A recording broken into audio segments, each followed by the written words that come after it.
এর কারণ হলো আল্লাহ তাআলা মায়ের অন্তরের মধ্যে এত ভালোবাসা সন্তানের প্রতি দান করছে রে বাবা।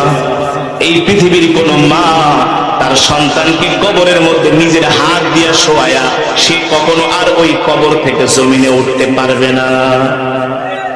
মা জায়গার মধ্যে স্টক করে মারা যাবে, মা জায়গার মধ্যে শেষ হয়ে যাবে। আর এই সন্তানকে 10 মাস 10 দিন গর্ভে ধারণ করে এত বড় করে আজকে সন্তান মারা গেল, সন্তানটাকে কবরের মধ্যে শোয়া আমি জনম দুঃখিনী মা কিভাবে কবর থেকে সন্তানকে রাইখা উঠা যাই, মা পারবে না পারবে না, একটা চিৎকার দিয়া ওই জায়গার মধ্যেই বেহুশ হয়ে যাবে, ঠিক কিনা বলেন?